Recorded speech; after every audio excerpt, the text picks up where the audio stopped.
Bienvenida, familia nocturna, a esta oscura fogata de historias. Hoy, por coincidencia o malevolencia conjunta, nos tocaron historias o nos llegaron historias que hablan acerca de 3 cositas nada más: brujos, brujas y embrujos. Pero no te vayas con el nombre. Son historias absolutamente oscuras y conforme vaya avanzando el episodio, las cosas se van a ir poniendo de mal en peor. Una vez dicho esto, te deseo buena suerte.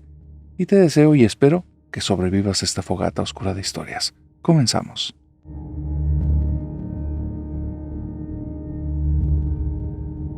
Quiero contarte la historia de Maite, pero es una historia que está muy extraña. Maite, hay que dejarlo claro, no sabe si todo lo que está viviendo, todo lo que vivió, es una gran coincidencia, pero para ella son tantas las cosas que están ahí que parece que no hay coincidencia alguna. Sin embargo, no te quiero meter ideas. Mejor, al final de la historia, cuéntame qué piensas al respecto.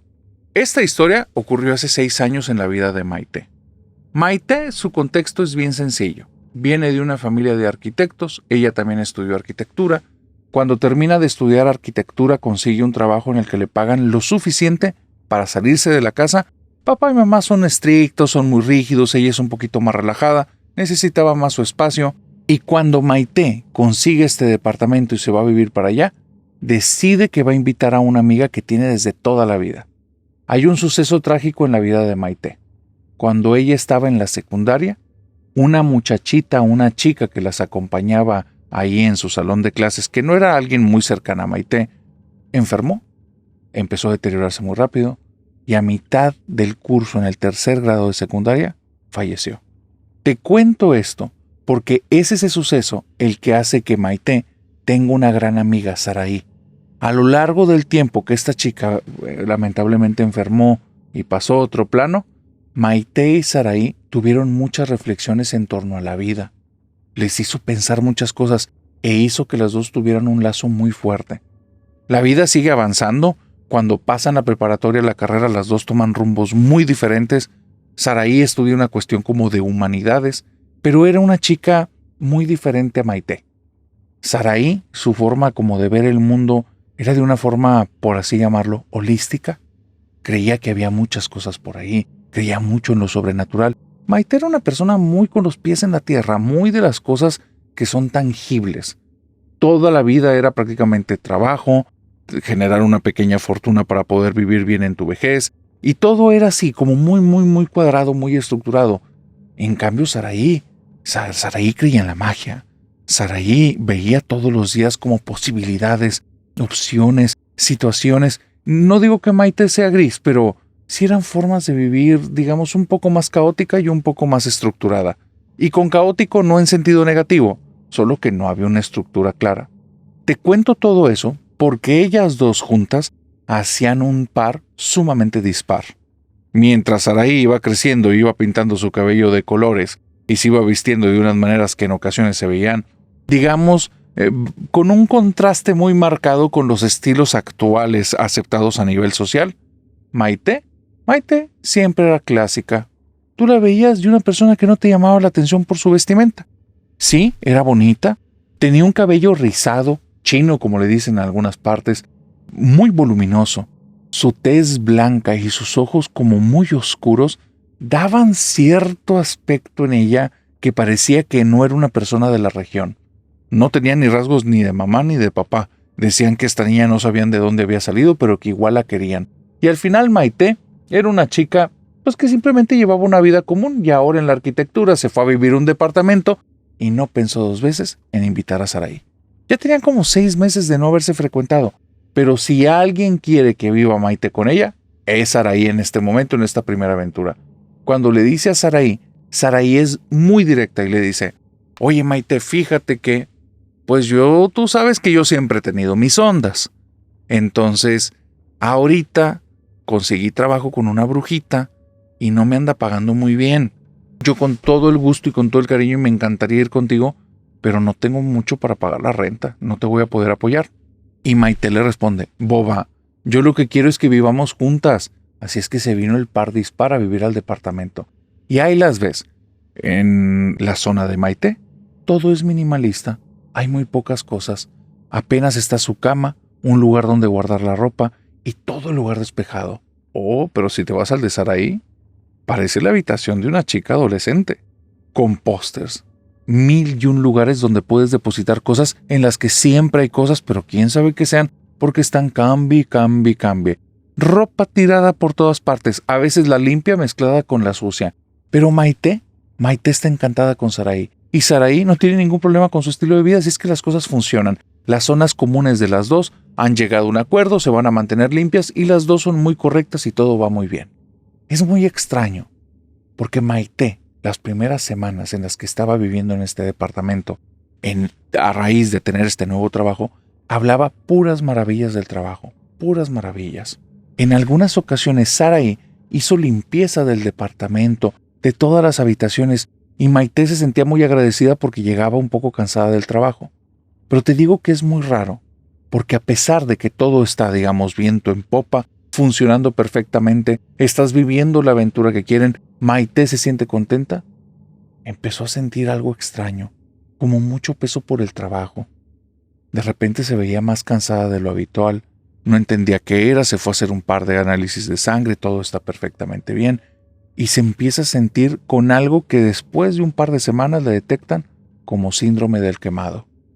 Le dicen que simplemente su trabajo le está exigiendo mucho y que eso está haciendo que empiece a mostrar un poquito de despersonalización, de separación de sus sentimientos, que eso es la razón por la cual se ha estado aislando un poco más. Y Maite, entendiendo eso, comienza a buscar alternativas. Las personas le dicen que llegó en muy buen momento porque desconozco con quién se fue a consultar esto, pero Maite recibe cierta información que le dicen necesitas tener hobbies. Y ella extrañamente desarrolla un hobby casi instantáneo donde le dice necesitas tener hobbies. Fue a una papelería, compró una libreta, un par de colores y un par de lápices y empezó a hacer dibujos y bocetos. Es muy extraño porque le empieza a dedicar mucho tiempo a esto y se empieza a sentir más a gusto. Ella ya había hablado con Saraí acerca de esta situación.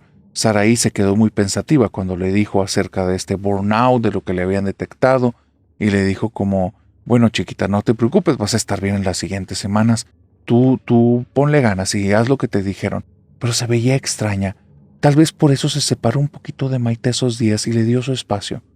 Tal vez por eso esas semanas casi ni hizo acto de presencia en el departamento. Y en el departamento, si hubiera estado ahí Saraí, hubiera visto que Maite le dedicaba una buena cantidad de horas al dibujo.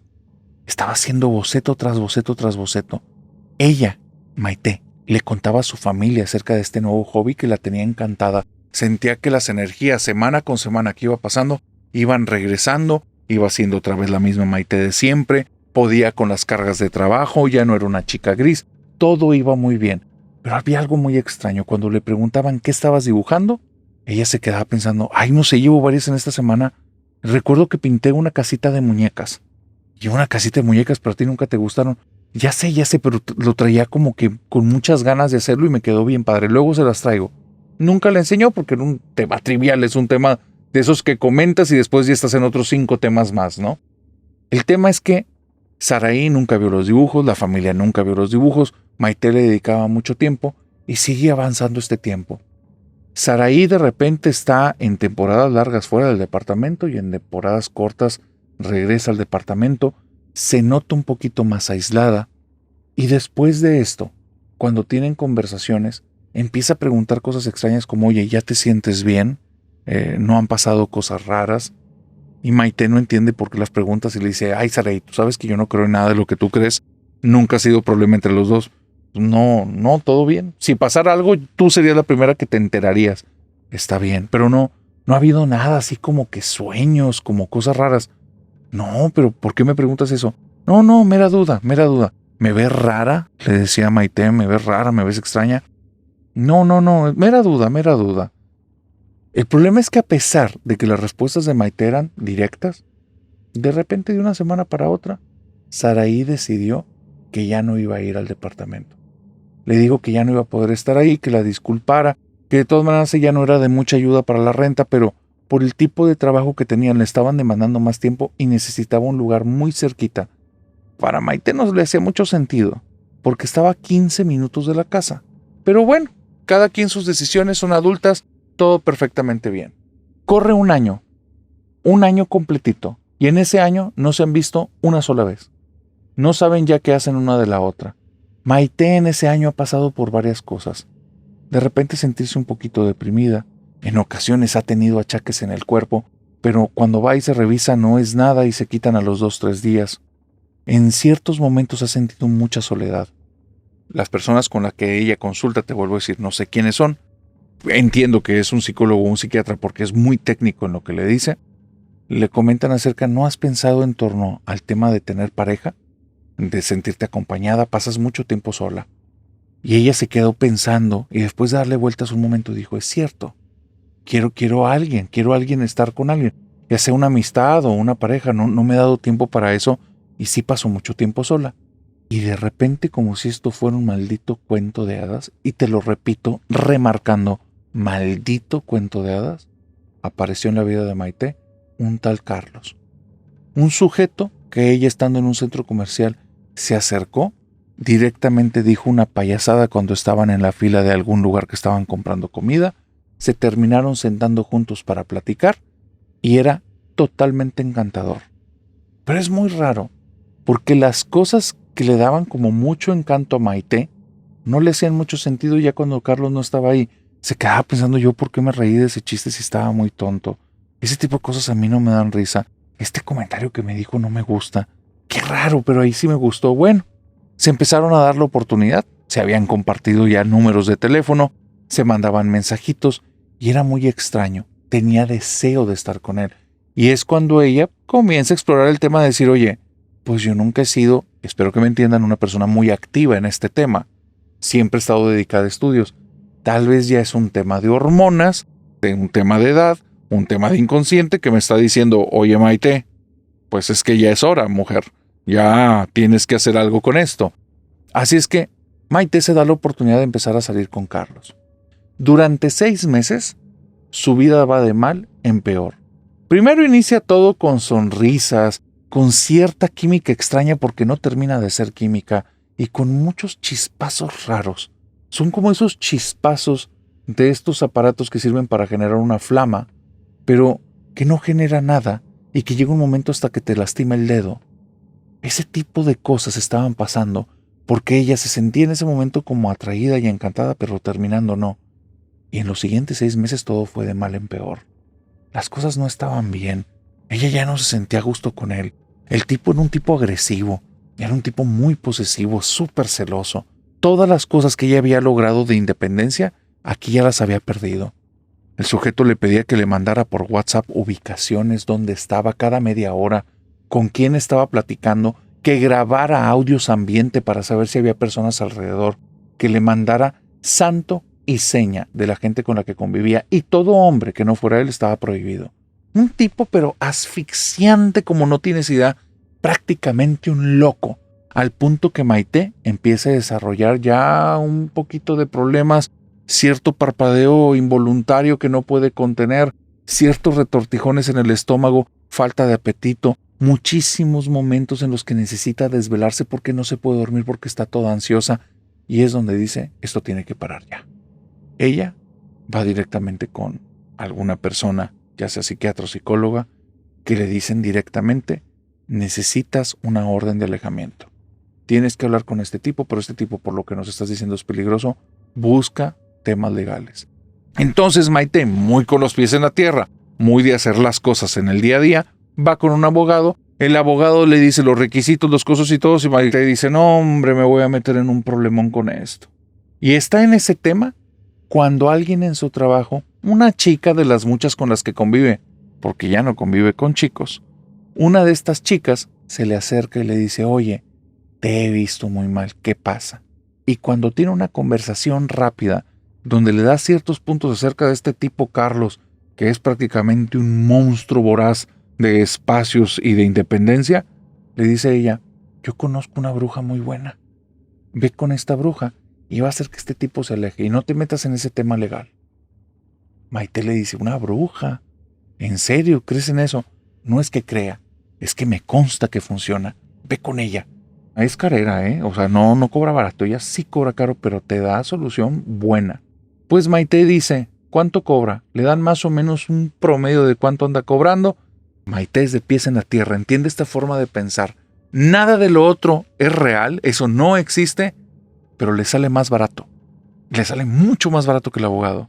Es menos problemas que todo lo que va a hacer en el proceso legal y decide que pues vámonos por esa vía, total que no le pierdo tanto. Y a lo mucho, tengo una anécdota que contar. Vamos a poner unos precios, mientras uno le salía en 10,000 pesos, le iba a salir en 1,500. La diferencia era enorme. Así es que dice, 1,500 si los puedo pagar, en lo que junto los 10,000, porque se va a ocupar el otro. En lo que va con la bruja, porque le dan cita para 2 semanas, en esas 2 semanas con Carlos pasó de todo. Número 1, ya lo había cortado, ya le había dicho que con él ya no quería nada. Carlos rondaba el departamento, aparecía en la zona del estacionamiento, puso cámaras Maite adentro y fuera del departamento, y esa fue la gota que le derramó el vaso, por lo cual no le pensó 2 veces para ir con la bruja. En 2 ocasiones, sus cámaras dentro del departamento le mandan un video donde Carlos está entrando, se sienta en el sillón de la sala y le está esperando por más de 3 horas.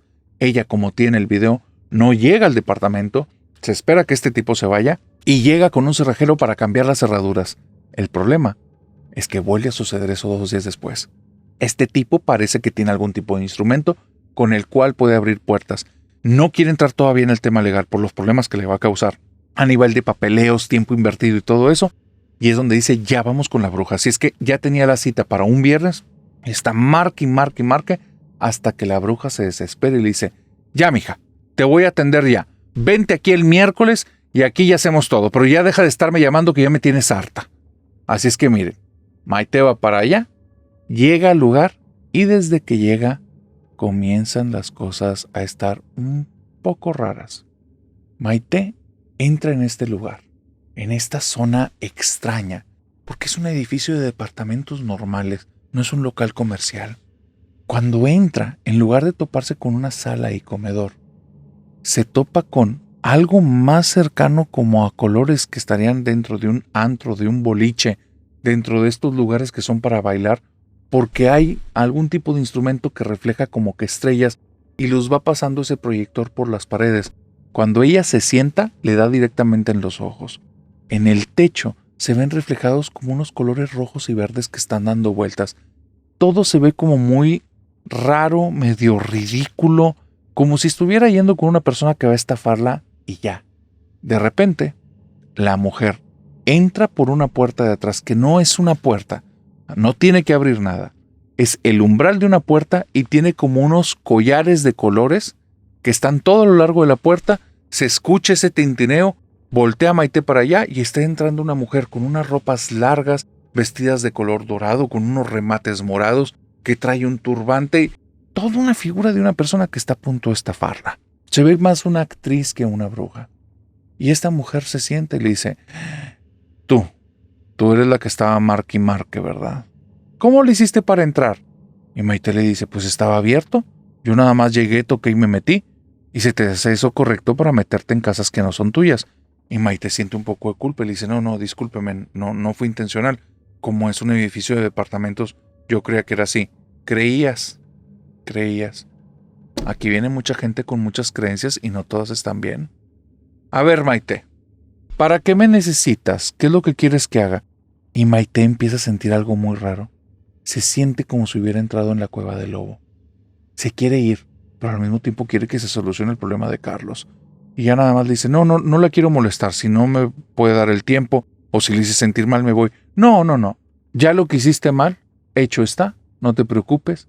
Vamos a dar adelante con el problema que tienes con Carlos, ¿verdad? Y Maite se sorprende porque nunca le dijo el nombre de esta persona. Y le dice, sí, muy bien, permíteme tantito. Se pone de pie, camina hacia esta parte de los collares, prende una luz. Ya todas esas cosas de las estrellas y lo del techo deja de estar ahí. Ve y el lugar es como una sala vacía en la que solo está la mesa donde está sentada ella y esos proyectores ridículos. No hay un refrigerador en la zona de la cocina. Está raro el lugar y te da un ambiente extraño. Aparte hay este aroma como de humos, como si hubiera puesto incienso o palo santo o alguna de estas cosas que Maite nunca jamás utiliza, pero que sí le recuerdan a alguien. Porque a alguien que era muy amiga de ella hasta hace un año y fracción, ella sí lo usaba y seguido. Sarai, y se acuerda de ella, y dice en cierto nivel de voz, Saraí. Mientras dice eso, la bruja se fue a un cuarto de atrás, está teniendo una conversación por lo bajo, regresa y trae en la mano una muñeca que tiene como un vestido violeta. Es una muñeca como de trapo, como hecha en casa. La pone en la mesa y cuando justo la pone en la mesa le dice, a ver, hijita, te voy a pedir por favor que agarres esta muñeca. Y donde apenas está terminando la frase, alguien entra por esta puerta de collares, se para al lado de la mesa, golpea con ambas manos la mesa y voltea directamente viendo los ojos de Maite. Y le dice, ¿qué carajos estás haciendo aquí? Y Maite nada más grita asustada, ¡Saraí! ¿Y es esta Saraí, la que tiene más de un año sin ver? Está ahí enfrente de ella. Y después del susto se ríe y dice, ¡ay, me sacaste un susto! Y Saraí tiene una cara, pero tiene una cara de coraje, de odio, de una persona que no te quiere ver jamás. Y le dice, ya te había dicho que no te volvieras a burlar de nosotras. Lárgate. Y voltea con la bruja, se le acerca al oído, le dice un par de frases y voltea otra vez a ver a Maite. Y la bruja se encabrona, se molesta, está llena de rabia y entonces agarra la muñeca, la golpea contra la mesa, pega con ambas manos y le dice, si te vuelvo a ver por aquí, no te la vas a acabar, te va a ir muy mal. Nunca te burles de las brujas, lárgate. Y Maite dice, no las entiendo, te me largas ya porque es tu última oportunidad. Y Saraí con los brazos cruzados le dice, si supieras lo que es bueno, no regresarías. Se va caminando al lado de ella, le pega con el hombro y dice, lárgate. Se va caminando a la puerta por la que entró originalmente, le abre la puerta y dice, vete de una vez. Y cuando está saliendo, se le pega al oído y le dice, mañana voy a tu departamento. Y le cierra la puerta. Maite dice, es la situación más horrible que he vivido en mi vida. Yo sentía que estas dos personas ahí me iban a hacer algo y la que era mi amiga estaba poseída o algo así, porque yo no entendía nada de lo que me estaba diciendo. Nunca en la vida me había peleado con ella y ahora de repente me está montando una bruja, me está haciendo todo un problemón, me está generando una aquelarre donde yo voy a hacer un tipo de sacrificio extraño. No, al diablo. Llego a la casa con algo bien metido en la cabeza. Mañana voy por el abogado. En la vida vuelvo a pisar en algún lugar de alguna bruja. Llega a su casa, está muy intranquila. Hay un vecino con el que tiene cierta amistad y le dice que estuvo viendo a Carlos rondando por ahí. Esta chica pasa la peor noche de su vida. Al día siguiente tiene que hablar al trabajo y decirles, no puedo ir, me siento muy mal, voy a ir a atención médica. ¿Por qué? Porque no puedo dormir en toda la noche. Las pesadillas, las caras de Saraí, de la bruja y las ideas de Carlos rondando por ahí. No, espantoso. Tuvo que pegar la mesa del comedor justo a la puerta de la entrada por si este tipo volvía a intentar entrar, si lo hacía en la madrugada, que no la sorprendiera. Así es que no, te puedes imaginar la sensación de asfixia, de ahogo, la sensación de impotencia. Pobre Maite estaba que se la llevaba a la fregada. Y de repente, a las 10 de la mañana, insistentemente, hay una chica que está tocando ahí el timbre, que trae una bolsita café y 2 cafés en una mano, con estas bandejitas que ya has visto en todos los lugares que venden café. La ve por la cámara, no le quiere abrir, y Saraí le está diciendo a Maite, Saraí afuera del departamento, se pega y le dice, Maite, perdóname, te voy a explicar todo, por favor ábreme. Ábreme, amiga, necesitas escuchar lo que te voy a decir.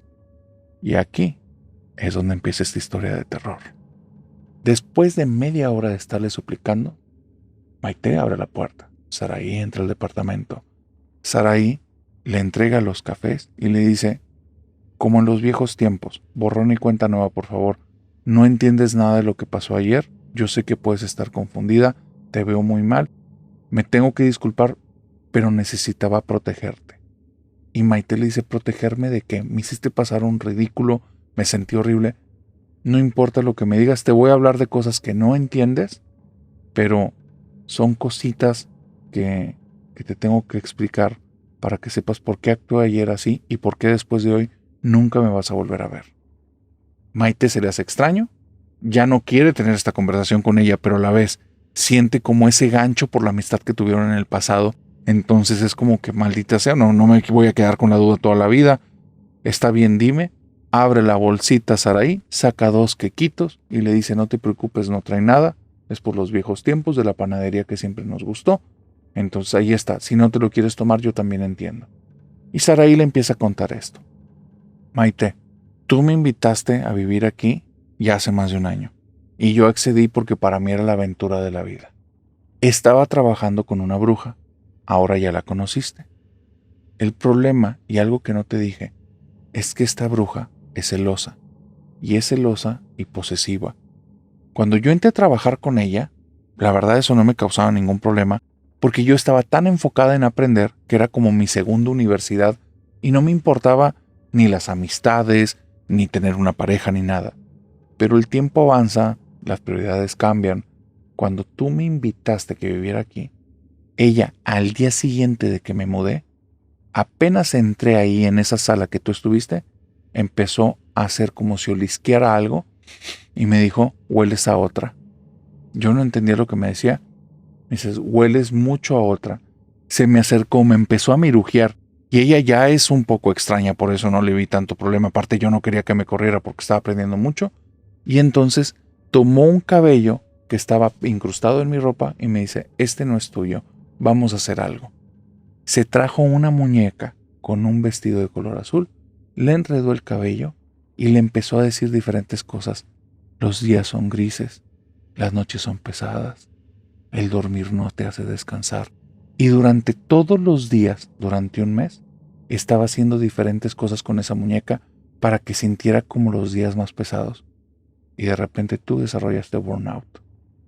A mí no me hace sentido, no sabía por qué había pasado lo del burnout, pero cuando me dijiste que lo desarrollaste, que te dijeron que era burnout, y me dijiste todo lo que estabas viviendo, a mí se me hizo muy extraño. Ella empezó a agarrar esta muñeca. En la parte de atrás, en la zona que tú no has visto de esa casa, tiene un cuarto con 2 casas de muñecas y muchas muñecas puestas en repisas. La tuya la tenía dentro de una casa y le decía, pinta para mí, dibuja para mí. ¿Recuerdas que en una ocasión yo hice una limpieza del departamento a fondo? Y Maite le dice, sí, me topé con tu libro de dibujos, el libro que me habías dicho que habías hecho. No sabes lo que estabas dibujando, ¿verdad, Maite? Y le dice, pues no, o sea, nada más era mi hobby para sentirme bien. ¿Lo tienes todavía? Maite le dice, sí. Y Sarai le dice, pues tráetelo. Y cuando lo trae, el libro está raro. Número 1, no es como el resto de cosas de Maite, y Maite no lo recordaba así. Está todo manchado por fuera, se ven hojas salidas por todos lados, se ve como algo más arruinado que cuidado. Y a Maite se le hace extraño, yo no me acordaba que estuviera así. Ya sé, amiga, ya sé. Velo, por favor. Y abre la primera hoja y está una casa de muñecas. Y dice abajo, me gusta dibujar para ti. Mueve la segunda hoja y está una muñeca con un vestido azul, justo de la que le está hablando Sarai. En la siguiente hoja hay otra muñeca con otro vestido, otra casa de muñecas, otra muñeca con otro vestido, una muñeca con un rostro horripilante con un vestido que está todo deshecho, otra casa de muñecas, pero esta se ve macabra, otra muñeca, y de repente Maite está dando vueltas y dice, ¿por qué estaba dibujando puras muñecas? Yo no me acordaba de eso, están horribles los dibujos. Porque ella había capturado parte de tu esencia y la puso ahí y te estaba manipulando. Por eso me fui de la casa, porque sentí que si yo seguía viviendo aquí contigo, te iba a hacer sufrir. Cuando me fui, yo intenté mitigar todas las cosas, intenté hacer que desviara su atención, que ya no existieras.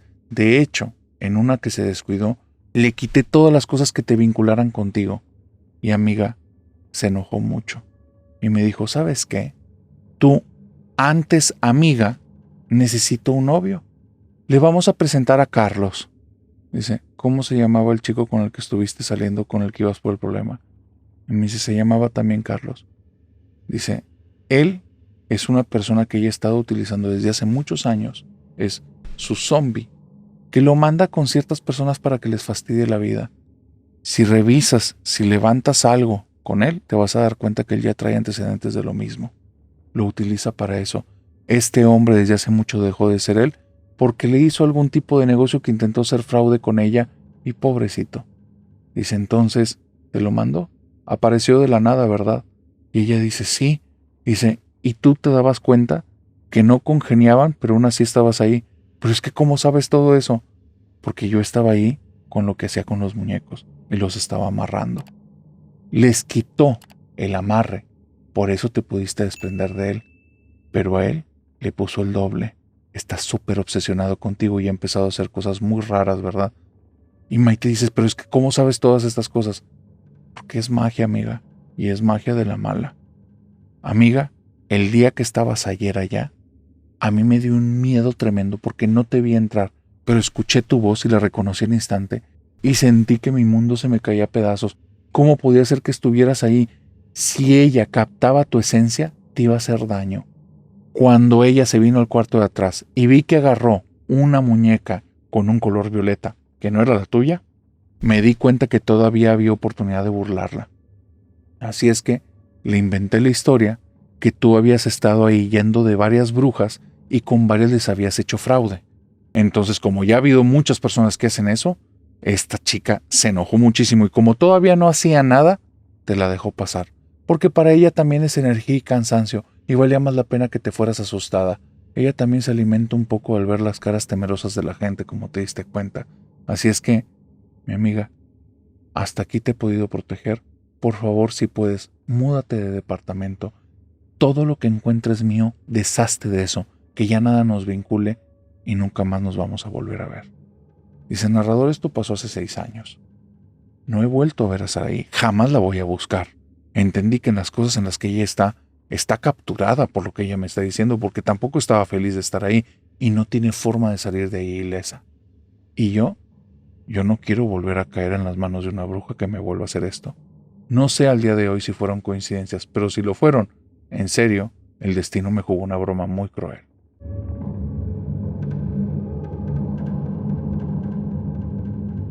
Susana vive en un pueblo en el que lo místico y la vida cotidiana se entremezclan mucho y a un nivel muy profundo.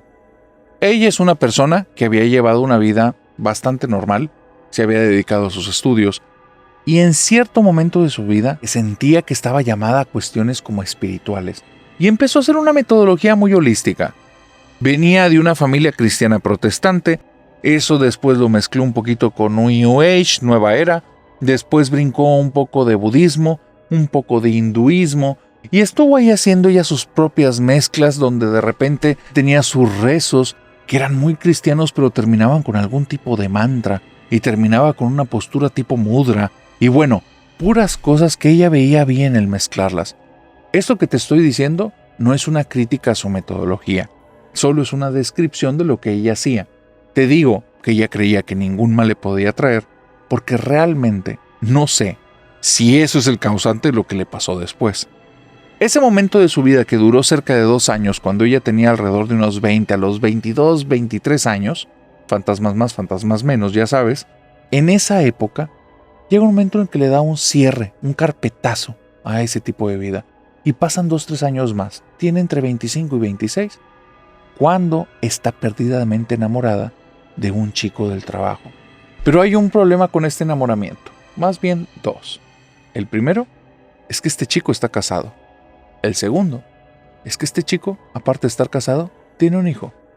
Entonces, estos 2 problemas, porque ella los ve así, los quiere remover, porque ella lo quiere para él. Nunca en su vida había sido tan egoísta, pero estando aquí en esta situación, me dice el narrador, me cegué por completo y estaba obsesionada. Yo lo quería para mí y no lo quería para una aventura, no lo quería para una noche. Eso tal vez lo obtenía por otros medios. Yo quería que él estuviera conmigo siempre. Así es que comencé a buscar alternativas, a platicar con amistades y yo tenía a mi confidente, una amiga que teníamos toda la vida de estarnos contando cosas. Y la verdad es que nos contábamos cosas que serían muy reprobables y ahí confesábamos todo. Y yo le confesé a ella que estaba enamorada de este casado con hijos y que no me importaba, que yo lo quería para mí. Y ella, entre risa y risa, me dice, ¿y si le hacemos un amarre? Y se queda pensando un ratito Susana. ¿Y si crees que sirva? Pues no pierdes nada, vamos a hacerlo. Los siguientes días, estas 2 chicas comienzan a ver todo lo que hay esotérico en las redes. Cosas que para Susana no todas son cosas desconocidas. Al final tuvo esta etapa en la que buscaba de todo y hacía todo holístico, así es que empezó a ver las instrucciones del amarre, las recomendaciones, su amiga por su cuenta también consiguieron todas las cosas, pero agregaron unas cositas más. Agregaron unas frasecitas más, unos detallitos más para hacerlo más potente. Vuelvo a decir, no sé si es lo holístico, la metodología, la mala suerte, el pasado de Susana o veto a saber qué, porque decidieron que se iban a hacer el amarre. Como es un chico del trabajo, hay muchos momentos de interacción. Esas pequeñas cosas que necesitaba de él las obtuvo en la primera semana. En la segunda semana tenía todas las cosas ahí y en la tercera semana tenían ya todo fortificado con las cositas extras y estaban decididas a hacer el amarre. Fue muy raro porque cuando comenzaron a hacer el amarre empezaron a chisporrotear mucho las velas, lanzar muchas chispas. Después de eso hubo algo muy extraño, un aroma como a podrido, un aroma muy denso, un aroma desagradable. Después de eso, las cosas se empezaron a poner raras. En ese lugar había la sensación de una presencia. Había una sensación que 20 minutos atrás no estaba, y era como de algo que hubiera entrado en la habitación, pero era algo enorme, absolutamente malévolo y voraz, y estaba enojado. La sensación de enojo, de tensión en el aire, era clara, pero una vez que prestabas atención en eso sentías como la oscuridad te iba a dar una mordida en cualquier instante. Era algo horrible. Lo peor de todo es que estaban tan metidas en su rito que no se dieron cuenta que si tal vez el reloj empezó a avanzar más rápido de lo normal, porque lo iniciaron a las 4 de la tarde y eran justo las 12:30 de la noche. Todo era absolutamente oscuro. Ahí no había ni un solo ruido, no había luz que entrara por las ventanas, y de repente vieron como una sombra se movió de una habitación para otra. Todo en absoluta oscuridad y una sombra nítida, mucho más oscura que la mismísima noche. Susana y su amiga están asustadas. Susana y su amiga no saben qué pasa. Susana comienza a hacer unos mantras intentando que todo deje de tener efecto y de repente escuchan un chisteo. Primero parece como si cayera una gotita de agua y cayera a algún envase o algún lugar que ya tiene líquido. Pero después eso era más seco y sonaba algo que chistaba, algo que les llamaba la atención. Voltean a la esquina superior izquierda de la habitación, justo sobre el hombro izquierdo de Susana, y en la parte de la esquina de arriba solo ven como en un segundo para otro una multitud de ojitos se abrieron en la oscuridad para verlas y se cerraron a la vez. Ojitos de diferentes tamaños, ojos chicos, medianos y grandes, pero su proyección de luz, su reflejo de las velas era claro, y no era uno o dos, eran decenas. Estaban ahí, se abrieron y se cerraron para ellas. Tenían un miedo atroz, un miedo horrible. Y Susana me dice, narrador, nunca, jamás en la vida me había sentido tan vulnerable como en ese momento. Y ahí me di cuenta de la estupidez que habíamos hecho. No sé qué invocamos, no sé qué llamamos, no sé a qué le dijimos que viniera para acá, no sé con qué nos estábamos metiendo, pero ahí estábamos en su dominio y ya no estábamos en mi casa. Tenía un miedo terrible. Le dije a mi amiga que nos fuéramos, me dijo ella que teníamos que terminar. Terminó haciendo los últimos movimientos que yo ocupaba, no sé si eran rezos, frases, porque yo ya estaba totalmente desconcentrada. Y cuando ella acabó, fue muy, muy, muy extraño, porque las luces regresaron en la casa. Yo no las había apagado en las otras habitaciones. Se habían o disminuido o se habían ido cuando estuvimos en ese rito, pero regresaron solas, lo que nos puso la piel de gallina. Nos fuimos de ahí, dejamos las cosas en paz.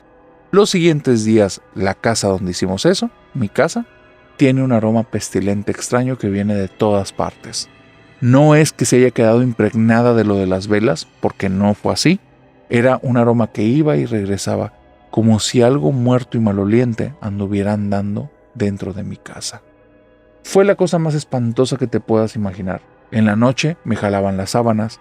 Mi amiga decía que se levantaba con rasguños. En 2 ocasiones me pasó que me fui a dormir normal, acostada justo al centro de la cama, me recuesto sobre mi lado izquierdo y amanecía de la siguiente manera. Mis rodillas en el piso, mis pies y piernas dentro de la parte baja de la cama, totalmente apretadas y como amarradas, mi espalda pegada a la cama y mi nuca sobre la parte de arriba de la cama. Mis brazos estaban pegados en la parte externa del colchón, narrador, como si algo me hubiera amarrado, porque zafarlos de esa posición me costaba. En 2 ocasiones amanecí así. Yo entendí que habíamos despertado o contactado algo que estaba enojada con nosotros y si no hacíamos algo nos iba a ir mal. Comenzamos a buscar ayuda. Mi amiga empezó a buscar brujas de la ciudad. Más de 5 ni siquiera nos dejaron entrar en su local. Apenas veníamos llegando y nos decían, ustedes se me van, lo que traen no lo quiero aquí. Y no nos dejaban entrar ni decir nada. Hubo una persona que dijo, traen algo pesado, pasen. Cuando prendió un cirio, la llama se le hizo como un torbellino para arriba, se paró y dijo, lárguense. No nos cobró nada. Así nos estuvo pasando con brujo tras brujo, hasta que nos mandaron con una santera. La santera nos vio y dice, ay, se metieron con el guardián de alguien más. Nos pidió una fotografía de este chico que estaba casado con su niño. Le conseguí la fotografía por alguna red social, se la llevo, se la muestro y me dice, ay, mijita, si este chico es mi sobrino, dice, te metiste con alguien pesado y yo no te voy a ayudar. Así es que, a ver cómo le haces. Yo le empecé a decir a la señora que por favor que me perdonara, que me disculpara, que nunca fue con una intención. Y me dice, intentaste amarrar, mijita. Sí, fue con mucha intención. Dice, lo vas a dejar en paz. Yo no te voy a ayudar. Pero para que se calmen las cosas, te vas a tener que ir a buscar a alguien mejor que yo. Y aquí en esta ciudad no te topas a nadie con esas habilidades. Que él te ayude a ver si lo logra. Y si no, prepárate porque el guardián ya le gustaste para cena. Y me dejó ir. Narrador, 3 años. 3 años yendo de brujo en brujo. Mi vida una pesadilla. Esa cosa no nos quería devorar como un león. No era así. Nos quería deshacer. Era como si fuera ácido en el día a día. Mentalmente nos estaba quebrando. No podíamos dormir bien. Nos sentíamos vigiladas. Nos dejaba 2-3 días tranquilos solo para hacer un acto de presencia horrible. Y de repente, de un día para otro, las cosas acabaron. ¿Sabes por qué? Porque lamentablemente, y aún así no sé si decir lamentable, este chico, su esposa y su niño fallecieron en un accidente. Nunca antes de eso nos pudimos deshacer de él, pero ahora sí, ya tengo buena suerte y ya puedo decir que estoy en paz.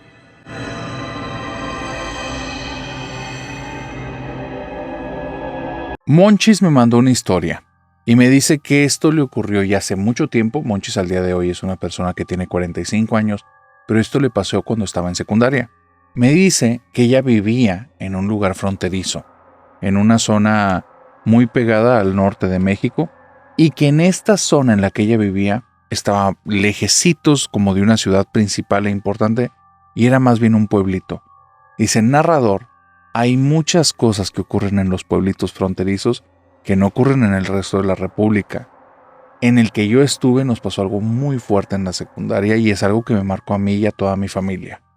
Muchas personas creen que por ser pastor o por ser sacerdote, las personas van a tener ya la vida ganada y que no tienen que esforzarse, inclusive que van a ser ricos. Pero no hay nada más lejos de la realidad. Hay muchos pastores y hay muchos sacerdotes que viven en situaciones, digamos, apenas viviendo al día, que los pagos que reciben tanto el sacerdote como el pastor a veces nada más sirven para cubrir los gastos mínimos del día a día. Y hay pastores que tienen un segundo trabajo, o que inclusive trabajan prácticamente toda la semana y solo el fin de semana se dedican a predicar. Hay sacerdotes que están tan limitados por la cuestión económica que solo pueden estar atendiendo cerca de la iglesia porque no tienen a veces ni un vehículo propio, ni siquiera cómo pagar traslados. Entonces, entendiendo esta realidad y este contexto, es donde comienza la historia de Monchis. Monchis es una niña que en ese momento está a punto de entrar a la secundaria y tiene una hermana que está a punto de salir de la secundaria. Su hermana Bárbara y Monchis hacen un super equipo, se llevan muy bien, tienen amigos en conjunto. Bárbara nunca ha sido una persona que desprecia a los demás por su edad, por su tamaño, por su físico. Es una persona muy linda. Las dos son hijas de un pastor. Este señor tiene más de 20 años siendo un pastor en su comunidad, pero el señor aparte el resto de la semana es carpintero. Y lo conocen todos ya sea por uno o por otro oficio. Monchis y Bárbara están en una familia que está muy cargada a cuestiones religiosas, espirituales, y le dedican mucho tiempo a construcción de su fe, de sus creencias. Para ellas es parte del día a día. Para ellas no tiene nada de extraordinario dedicar 1 o 2 horas para estar como en oración, para estar en meditación, para estar intentando tener como este contacto con Dios. Van a predicarle a las personas, van a hablarles acerca de la Biblia, el Evangelio y estas cosas, y para ellas es parte del día a día, es parte de su actividad normal. Muchos de los chicos en la secundaria las conocen como las pastorcitas, ya te puedes imaginar por qué. Pero Monchis me dice, narrador, la verdad, es que mi hermana era, pero de hueso colorado, le encantaba ese tema, ir y predicar y decir, y yo nada más le seguía el juego, pero nada más iba mi hermana y yo estaba con todos los niños para jugar y nunca hablaba de ese tema, y bueno, al final mi edad, ¿no? Tenía que ver con eso. El punto es que conforme va avanzando mi primer año de secundaria, empezamos a escuchar acerca de que hay un grupo de satánicos, de invocadores del diablo y de demonios, que se acercó mucho a este pueblito, pero que todavía no está aquí, que tengamos cuidado. Mi hermana y yo nos decimos a veces en lo bajo, hay que estar muy cerquita de Dios porque estas personas no van a poder con la sangre de Cristo. Y empezamos a decir este tipo de cosas, pero la verdad es que yo ni entiendo, narrador.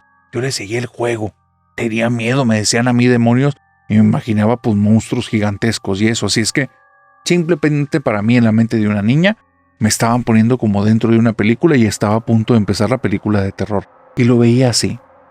De repente, mi hermana empieza a hablar acerca mucho de un chico que le está llamando la atención, que está muy guapo, que conoció afuera de la secundaria, el Chivo. Y este Chivo es un chico alto, muy delgado, muy bien educado, con mucha labia, con muchas formas versadas de hablar y expresarse, pero tiene un semblante, tiene algo, una energía que a mí no me gustaba, me daba un poquito de miedo. No sé si era la forma de ver o cómo estaba parado, pero no sé, me hacía sentir intranquila. Mi hermana Bárbara quería convencerlo de que viniera con mi papá a la iglesia, que estuviera ahí los fines de semana, y el Chivo siempre se resistía. Estuvieron como 2 meses en ese tema, hasta que el Chivo le reveló una vez y le dijo directo, dice, entiende Bárbara, es que tal vez no te había dicho, pero es que yo vengo de una familia de satanistas, entonces no voy a ir a tu iglesia. Y le dice, pero tú me estás insistiendo mucho de ir a tu iglesia cristiana, mejor ven tú a mi iglesia satánica, ahí también tenemos los fines de semana ritos. Y le dice, bueno, vamos a hacer esto, si quieres que yo vaya a tu iglesia y que vaya un rito, tú primero tienes que venir un mes completo a mi iglesia y sí se hace. Le estuvo insiste y insiste y insiste al Chivo, me dice Monchis. Monchis es la hermana menor de Bárbara. Y Monchis me dice, yo veía cómo se ponían a hablar en el patio y mi mamá se acercaba conmigo y me decía, por favor, Monchis, tenlos bien vigilados, no me da buena espina ese chico, no me da buena espina. Cada vez que me quiero acercar con él, siento que me huye. No creo que sea una buena persona, por favor, échales el ojo. Entonces yo estaba ahí, narrador, desde la ventana dentro de la casa muchas veces, como si fuera algún tipo de guardia, algún tipo de policía, y veías a Monchis asomándose por la ventana, y donde volteaban, Monchis se agachaba. Y entonces iba a llegar mi hermana a la puerta que tenía un cristal, y Monchis estaba desde la esquina viendo que no fuera a meter a este tipo a la casa. En varias ocasiones me sentía como una espía que me habían contratado para ir a infiltrarme. Así es que caminaba lo más normal que podía en el patio, y llegaba y le decía, oh, hola chicos, ¿qué están haciendo? Y mi hermana se moría de la risa. Me decía, ya vete para la casa, deja de estarnos espiando. Y yo, ¿de dónde sacas que te estoy espiando, hermana? No, yo nada más quería ver cómo le están pasando, chicos. Tú, Chivo, ¿cómo has estado? Y dice, y mi hermana soltaba otra carcajada, y entonces me agarraba de la oreja con fuerza, y entre risa y risa me iba llevando para adentro de la casa con una manita al hombro y con la otra en la oreja, y me diciendo, ya, Monchis, ya te estás pasando, ya no nos estés espiando. Y me aventaba para adentro la condenada. Pero bueno, ya entraba y nos poníamos a hablar de otras cosas y nos poníamos a reír. Y yo sí le llegué a decir, oye, mamá me está diciendo que el Chivo le da mala espina. Por favor, no pases tiempo como sola con él. Y entonces mi hermana era muy prudente y me dice, sí, de hecho solo lo estoy invitando en la casa y quiero que vaya a la iglesia. Creo que sí trae algo malo. Bueno, narrador, no sé cuánto tiempo pasó porque no lo recuerdo exactamente, pero un día llegamos a la iglesia y estaba afuera el Chivo. Él siempre se vestía de negro en el día a día, siempre que lo veía estaba igual, camisa negra, pantalón negro, cinto negro, zapato negro. Parece como si no tuviera otro guardarropa, pero ahora en la iglesia traía camisa blanca, pantalón café cinto negro y zapato negro. Y ahí estaba, muy bien vestido, mejor peinado que nunca. De hecho, tenía como cierta aura angelical. Y hasta llegué y le sonreí y le dije, hola, Chivito. Y me sonrió y me dice, Chivito. Y entonces yo le dije, pues bueno, me diste la impresión de Chivito. Y me dice, no, para ti soy señor Chivo. Y ya me reí y me meto con él a la iglesia. Y está muy raro, narrador, porque yo lo siento muy amable, muy todo. Fui saludado a mi mamá, fui saludado a mi hermana. Pero cuando se sienta en la iglesia, se sentó a mero adelante y luego se veía que se le estaba pasando mal. Se movía para un lado, se movía para otro, bostezaba, se empezaba a mover como los dedos uno al otro, frotar las manos, empezaba a hacer ruidos en la banca, después pedía disculpas y estábamos ahí mi hermana y yo al lado de él y mi mamá al lado mío y me apretaba la mano para que no conviviera mucho con él y después empezaba él como que a eructar y pedía disculpas y así estuvo un rato. Cuando acabó, salió de ahí, se estaba rascando la nuca como si tuviera algún tipo de piojo y estaba rasque y rasque la cabeza, se disculpó con todos y se fue. Esa semana ya no vimos al Chivo.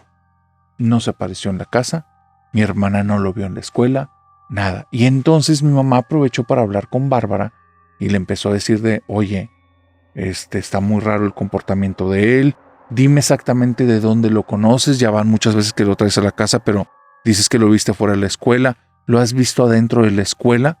Y es donde mi hermana empieza a caer en cuenta que no. Nunca lo ha visto con el uniforme de la escuela, nunca lo ha visto entrando en la escuela, solo lo ve afuera y se le hace muy extraño.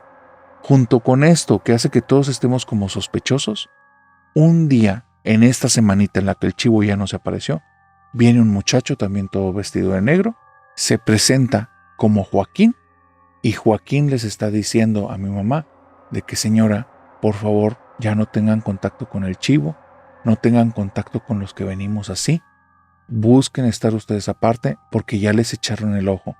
Y él les empieza a revelar que él también viene de una de estas familias de ese culto satánico y que de hecho ellos están apostados afuera del pueblo, que no entran a la escuelita de ese pueblo porque no es la educación que sus papás quieren y que ellos llevan sus ritos sus fines de semana, pero él ya estuvo escuchando las conversaciones de los adultos y acaban de hablar que hay 2 niñas que les gustan mucho para sacrificio, que las quieren ofrendar y que ya están mandando gente para convencerlas porque necesitan que por su propio pie ellas se quieran ofrendar aquí en la iglesia. Dice, señora, yo estoy ahí porque desde niño me ofrecieron, pero no me gustan las cosas que ahí pasan. Por favor, tengan cuidado. Ese chico narrador nunca lo volvimos a ver, solo ese día que se apareció. El Chivo durante toda una semana no se apareció. Y la semana siguiente, mi hermana lo ve afuera de la escuela y le dice, oye, ¿qué pasó? Ya vamos a terminar el curso y de repente te desapareciste toda una semana, ¿te van a reprobar? Y el Chivo sonríe y le dice, yo ni estudio aquí. Y le dice, entonces sí eres tú del culto ese satánico. Sí, yo ya te dije que soy satánico, de una familia satánica, sí soy de ese culto. Y entonces le dice, ¿por qué faltaste en la semana? No sé, como que algo me cayó mal después de ir a la iglesia. Ay, como que tanto santurrón me hizo sentir como que incómodo. Y ahí me dice Monchis, doy gracias a Dios, narrador, que mi hermana es inteligente. Se le prendió el foco, porque mi mamá ya le había dicho, no es normal que una persona se sienta tan mal nada más de venir aquí a escuchar a tu papá, pues tu papá tampoco habla tan feo. Entonces, mi hermana prende el foco, sabe que algo raro está pasando ahí, y le dice directamente a este chico, ¿sabes qué? A mí me suena que traes algo malo, y yo no quiero estar ya contigo, ya no quiero pasar tiempo contigo, y no voy a ir a tu iglesia. Y él, de ser una persona siempre como amable, de ser una persona con la que se podía conversar, se transforma en una persona muy enojada y nada más le dice, pues me las vas a pagar, porque ya me habías dicho que sí y estás rompiendo tu promesa. Y se va. Mi hermana toda la tarde se sentía con culpa, porque sí le había dicho que iba a ir a su rito. Después se lo reveló a mi mamá y mi mamá le dijo, ay, mijita, ¿cómo pudiste ser tan mensa? No les estés prometiendo menos esas cosas a estas personas. Y sí hizo una discusión en la casa y mi hermana estaba buscando justificarse. Bueno, pero yo le dije que viniera un mes completo y él vino un día, pero entonces yo no tengo por qué cumplir la promesa. Y estaba con eso y de repente el narrador nos dio las 8 de la noche. A las 8 de la noche en punto, en la casa comenzó a sonar un piano. No tenemos piano. Y era un piano, una melodía que era bonita y macabra a la vez. Lo peor de la melodía era como si lo estuvieran tocando en la habitación de al lado. El problema es que no importa qué habitación fueras, sonaba en la habitación de al lado de esa. Y yo estaba en mi cuarto, sonaba que era en el cuarto de mi hermana, me voy al cuarto de mi hermana, suena que está en mi cuarto. Me voy de ahí al cuarto de mis papás, suena que está en el cuarto de mi hermana, me voy al comedor, suena que está en la sala, me voy a la sala, suena que está en el comedor. Horrible. La melodía nos tiene a todos un poco aturdidos. Después de cierto momento se siente algo raro en la casa, como presencias, como si estuvieran cosas por ahí caminando. Y no es que se sintiera como que el ambiente, sentías donde pasaba y te tocaba el brazo, te tocaba el antebrazo, se ponían todos los pelitos erizados, sentías donde alguien te pasaba para atrás y como si te hubieran puesto un dedo o la mano completa y te lo pasaba por la nuca. Y una sensación horrible, como si te estuvieran molestando y acosando a oscuras. Mi papá comienza a hacer oración y empieza a hablar acerca de la sangre de Cristo tiene poder. Mi papá tenía aceite ungido, empieza a hacer cosas como de liberación en la casa. No te sé decir exactamente porque yo no las conocía ni las conozco exactamente hasta el día de hoy, pero él empieza a hacer todo eso. Cuando empieza a hacer todo eso, yo me acuerdo perfectamente de lo que viví, fue algo horrible. Mi papá nos pedía que fuéramos detrás de él, repitiendo lo que él decía, y de repente en un escalón de las escaleras, yo me quedo atorada y les digo, ya no puedo andar, me agarraron. Yo siento como si unas cuerdas hubieran salido de debajo del piso y me agarraron y me estaban jalando para abajo. Mi papá sigue haciendo los rezos, me avienta a mí eso, y cuando me avienta a mí el aceite ungido y empieza a rezar, es algo muy muy raro, porque yo empiezo a sentir mucho malestar, pero no me puedo mover. Era como si me hubiera engarrotado. Me quedé rígida, me quedé ahí y ya no me salían ni las palabras de la boca. Mi hermana, por otro lado, estaba en la punta de la escalera y dijo, voy a mi cuarto por una Biblia. Cuando va al cuarto, empieza a correr el tiempo y mi hermana no regresa. Llega un momento en el que mi mamá va a buscarla y grita desde arriba, está igual, no se puede mover. Mi papá se siente muy preocupado, me agarra ahora sí de los hombros y me dice, vamos a moverte. Y me empieza a mover con muchas fuerzas, narrador. No me podía mover ni inclinarme, ni levantarme, ni moverme medio centímetro. Era como si intentara mover una barra de metal gigante y a él le faltaran fuerzas. Siguió diciendo sus oraciones, me pidió que lo esperara un segundo, se subió corriendo con mi mamá, le pidió a mi mamá que bajara, mi mamá está conmigo rezando, le está rezando mi mamá a mis pies. Ahora él se va al cuarto de mi hermana, dice él que le pone aceite en los pies de mi hermana, que empieza a rezar cada vez con más fuerzas, que nos pide que recemos, pero a mí ya ni la boca se me mueve. Era como si esas cosas, ese tipo de cuerdas o cosas que salían del piso se me fueron amarrando en el cuerpo y cuando llegaron a la boca ya no podía ver. ¿Cómo veía mi casa? Y hasta ahora lo entiendo. Era como si estuvieran la mitad de mis ojos medio cubiertos, como si viera algo debajo de mi mirada y arriba de mi mirada, como si nada más viera una franjita. ¿Por qué veía así? No sé. Después de una hora de que estuvieron rece y rece y rece y pidiendo a Dios y reprendiendo y reprendiendo y reprendiendo, todo eso se liberó, me pude mover y la casa se volvió a sentir normal. Mi papá empezó a llorar después de eso, nos pidió disculpas porque decía que le faltaba fe y empezó a dejar el ministerio a un lado, le afectó muchísimo. Mi mamá nos pidió que nunca nos volviéramos a acercar a esos chicos y esos dos chicos jamás se volvieron a ver en el pueblo. Si hubo más gente vestida de negro, lo que creemos es que sí terminaron lamentablemente convenciendo a alguien porque hubo una temporada en la que hubo 2 desaparecidos.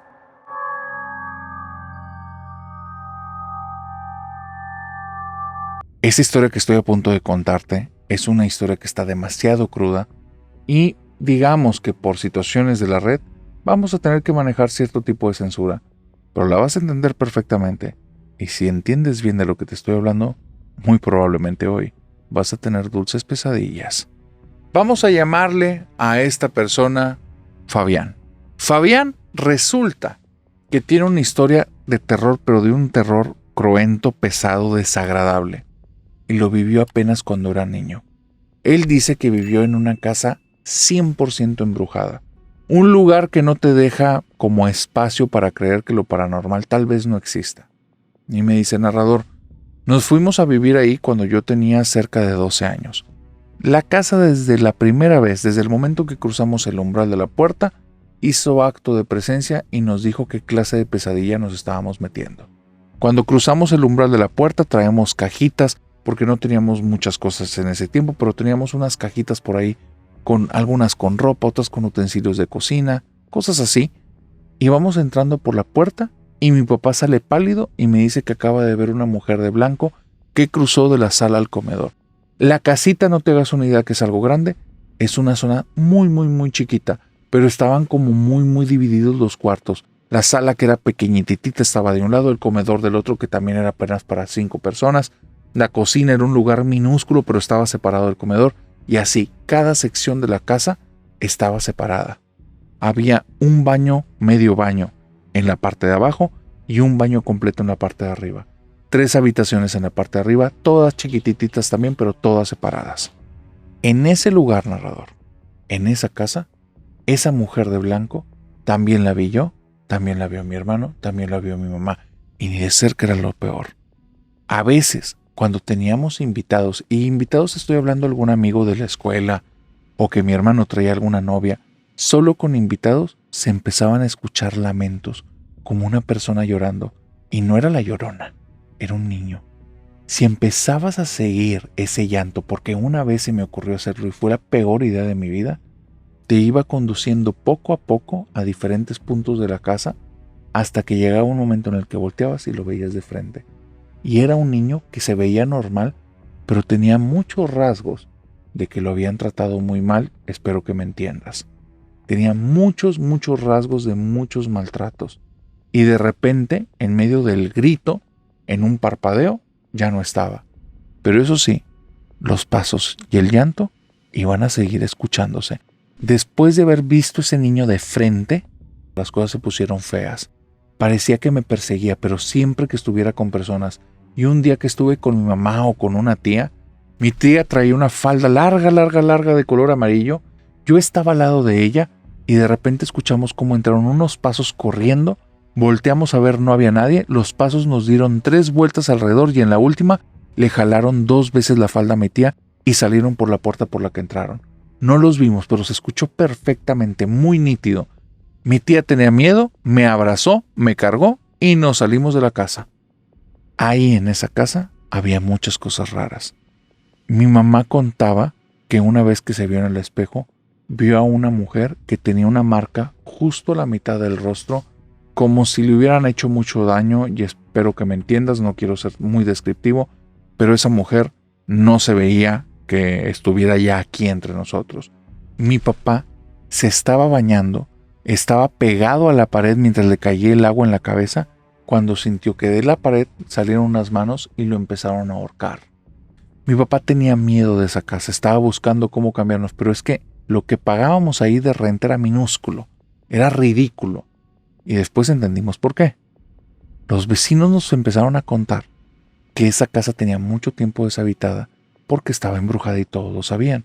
Que cuando nadie vive ahí, se escuchan que se mueven muebles, que se rompen trastes, se escuchan gritos, se escuchan detonaciones. Y los vecinos al principio iban, pero después se daban cuenta que era la trampa, porque una vez que entraban, algo fantasmal se topaban. A veces una niña, a veces un niño, a veces un anciano, la mujer de blanco, todos la conocían, pero nunca había ahí ningún signo de que una persona hubiera estado adentro. Cuentan los vecinos que cada persona que entraba a ese lugar terminaba mal, terminaba loca o simplemente se iba yendo en muy poco tiempo, y que los gritos en la noche, en las madrugadas, cada vez eran más frecuentes conforme más tiempo pasaran las familias ahí. Cuando escuchó esto mi papá y mi mamá, se empezaron a mover, empezaron a buscar más refugios, albergues, algo donde pudiéramos estar porque la economía era muy mala. Conseguimos vivir en un albergue para personas sin hogar. Un sacerdote que lo tenía nos escuchó, nos permitió vivir ahí. Él va a esa casa, comienza a hacer los ritos que tiene que hacer para liberación y solo regresa y dice, no, yo no estoy preparado para esto, creía que era otra cosa, necesitamos invitar a alguien que sí sepa esto. Pero el sacerdote ya tenía este albergue y le ocupaba mucho tiempo, así es que nunca logró llamar a nadie que fuera a liberar. Un día los dueños, pasados ya los años, yo te estoy hablando que ya para entonces mi papá mejoró en su economía, nos fuimos a vivir a un barrio un poquito lejos de eso, supo que demolieron la casa en ese tiempo, ya 5 o 6 años después, y cuando la demolieron comenzó a preguntar a todos los vecinos que qué onda, que qué había pasado, que le contaran que si sabían por qué había ocurrido todo eso. Y los vecinos le cuentan que cuando demolieron la casa, encontraron ahí enterrados muchos cuerpos, de mucho tiempo atrás y que corría por ahí el rumor que cuando este barrio estaba más deshabitado, esa fue como una fosa que personas que querían desaparecer a otras utilizaron para que las personas tuvieran sus peores últimos momentos en este plano. Esa casa era un problema, porque no saben si ya estaba ahí, si después la compró alguien y la remodeló, o inclusive si los mismos dueños estaban inmiscuidos en eso. Por eso, todos mejor se callaron, hicieron como que no pasaba nada. Mi papá conoce esta situación, nos mudamos de ciudad, y como a los 10 años, narrador, te estoy hablando de que ya no habíamos vivido ahí, un día estando en la casa, yo estoy viendo una película en el comedor, apago la pantalla y veo reflejado al niño que había visto en aquella casa. Me asusté mucho, pero después empecé a rezar por él y nunca lo he vuelto a ver desde entonces. De esto ya pasó varias décadas, narrador, y ese lugar ya es un lugar totalmente diferente. Que yo sepa, ya no ocurre nada, pero nosotros vivimos en una casa absolutamente embrujada porque ahí hubo personas que hicieron muchas cosas malas en el pasado.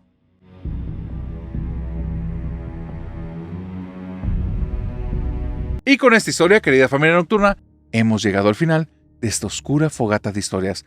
Antes de terminar esta fogata, permíteme pedirte 2 cositas. La más sencilla de todas. Por favor, escríbeme cuál fue la historia que más te gustó, la que más te impactó, la que más te dio miedo. Ponlo aquí en los comentarios. Me encanta saber cuáles son las historias que les gustan para ir viendo de cuáles historias son las que recolectamos de las que nos envían. Segundo punto. Recuerda que en el sábado de sombras es cuando les paso los datos para que me puedan mandar las historias. Los datos del WhatsApp de las pesadillas, los datos también del correo, están en los sábados de sombras. En los últimos 5 minutos, ahí lo vas a encontrar. Y ahora sí, dicho una vez esto, comparte este video con personas que creas que puedan ser parte de la familia nocturna. Ya sea que estés en YouTube o en Spotify, compárteles el video para que esta familia cada vez sea más grande. Dicho una vez esto, nos vemos este sábado de sombras y de aquí al sábado te deseo que tengas dulces pesadillas. Bye bye.